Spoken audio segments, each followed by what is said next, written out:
Aïwa. Le poison le plus puissant et le plus populaire qui tue rapidement les familles africaines, qui crée beaucoup d'orphelins et de veuves et réduit la fécondité, c'est-à-dire la capacité de faire des enfants, des hommes africains, est le cube magie. Il a été créé en 1886 par le Suisse Julius Maggi pour les travailleurs pauvres qui ne gagnaient pas assez d'argent à l'époque pour s'acheter la viande ou le poisson. Alors, Julius Maggi a inventé le cube Maggi mélangé d'épices et de pourriture pour compenser le goût de la viande et du poisson dans l'alimentation des ouvriers. Et ce cube a pris son nom, Maggi. En 1894, après la conférence de Berlin, c'est-à-dire le partage de l'Afrique, la course à la colonisation, les colonisateurs ont décidé de l'exportation massive de ce poison dans les colonies pour mystifier les Noirs avec le goût synthétique du poisson et de la viande. Profitant ainsi de la pauvreté des Noirs pour vulgariser ce poison qui affaiblit l'énergie sexuelle des hommes et leur capacité à se reproduire et se multiplier. Car pour eux, si les Africains sont moins nombreux, ils seront facilement maîtrisables. Alors, Maggi, avec ses couleurs frappantes, les couleurs rouges et jaunes, bien frappant et attirant, a été exporté en grande quantité en Afrique pour concurrencer un autre poison très dangereux qui existait déjà en Afrique, le Coca-Cola américain. Le Coca-Cola américain a été fait de couleur noire également, afin que les Noirs l'aiment, car il ressemble à leur peau. Et à partir de 1910, cette campagne d'empoisonnement des Noirs a commencé à réussir, car les produits Maggi se conservent bien et ça supporte la chaleur, malgré la chaleur en Afrique. Et depuis lors, chaque jour, environ 100 millions de cubes Maggi se vendent par jour en Afrique. Alors, les Suisses ont créé et installé 11 grandes usines de production de Maggi à travers l'Afrique, avec plus de 40 variétés d'épices de Maggi. Les Africains ont alors totalement laissé tomber le piment naturel de leurs grands-parents pour adopter ce poison qui est Maggi.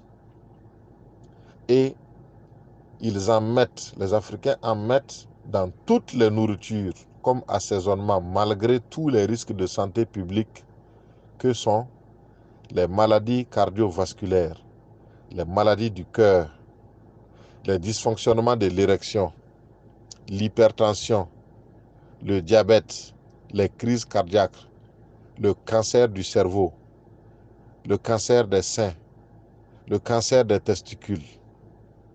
Voilà autant de maladies que Maggi provoque chez les Africains.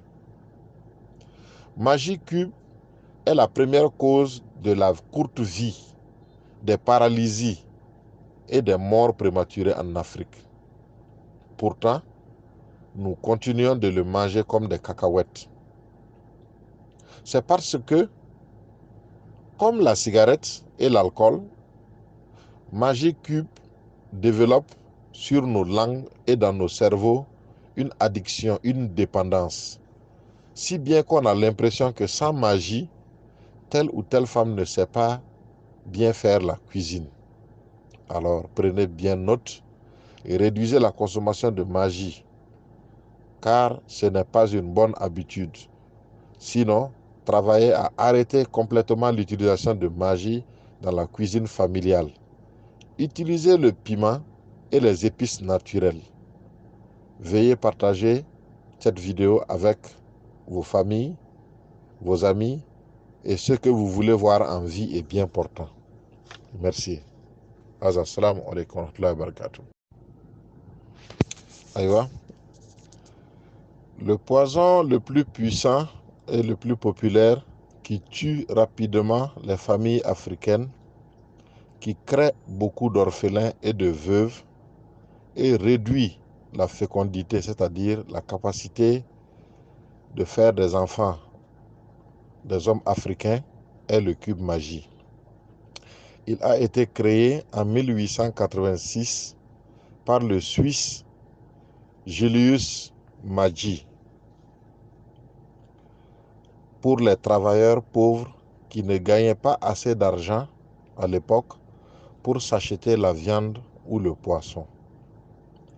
Alors, Julius Maggi a inventé le cube magie mélangé d'épices et de pourriture pour compenser le goût de la viande et du poisson dans l'alimentation des ouvriers. Et ce cube a pris son nom, magie.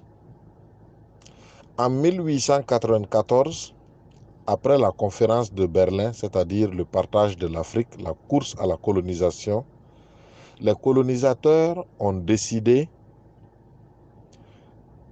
de l'exportation massive de ce poison dans les colonies pour mystifier les Noirs avec le goût synthétique du poisson et de la viande. Profitant ainsi de la pauvreté des Noirs pour vulgariser ce poison qui affaiblit l'énergie sexuelle des hommes et leur capacité à se reproduire et se multiplier. Car pour eux, si les Africains sont moins nombreux, ils seront facilement maîtrisables. Alors, Magie, avec ses couleurs frappantes, les couleurs rouges et jaunes, bien frappant et attirant, a été exporté en grande quantité en Afrique pour concurrencer un autre poison très dangereux qui existait déjà en Afrique, le Coca-Cola américain. Le Coca-Cola américain a été fait de couleur noire également, afin que les Noirs l'aiment, car il ressemble à leur peau. Et à partir de 1910, cette campagne d'empoisonnement de Noirs a commencé à réussir, car les produits magie se conservent bien et ça supporte la chaleur, malgré la chaleur en Afrique. Et depuis lors, chaque jour, environ 100 millions de cubes magie se vendent par jour en Afrique.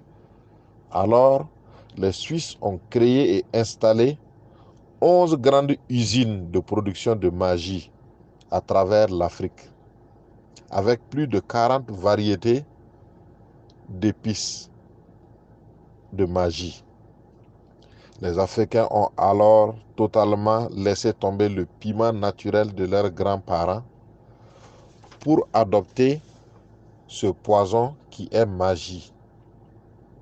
Et les Africains en mettent dans toutes les nourritures comme assaisonnement, malgré tous les risques de santé publique que sont les maladies cardiovasculaires, les maladies du cœur, les dysfonctionnements de l'érection, l'hypertension, le diabète, les crises cardiaques, le cancer du cerveau, le cancer des seins, le cancer des testicules.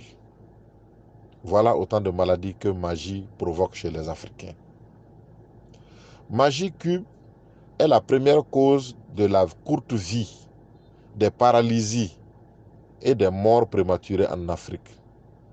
Pourtant, nous continuons de le manger comme des cacahuètes. C'est parce que, comme la cigarette et l'alcool, Magie Cube développe sur nos langues et dans nos cerveaux une addiction, une dépendance. Si bien qu'on a l'impression que sans magie, telle ou telle femme ne sait pas bien faire la cuisine. Alors prenez bien note et réduisez la consommation de magie, car ce n'est pas une bonne habitude. Sinon, travaillez à arrêter complètement l'utilisation de magie dans la cuisine familiale. Utilisez le piment et les épices naturelles. Veuillez partager cette vidéo avec vos familles, vos amis et ceux que vous voulez voir en vie et bien portants. Merci. Assalamu alaikum wa rahmatullahi wa barakatuh.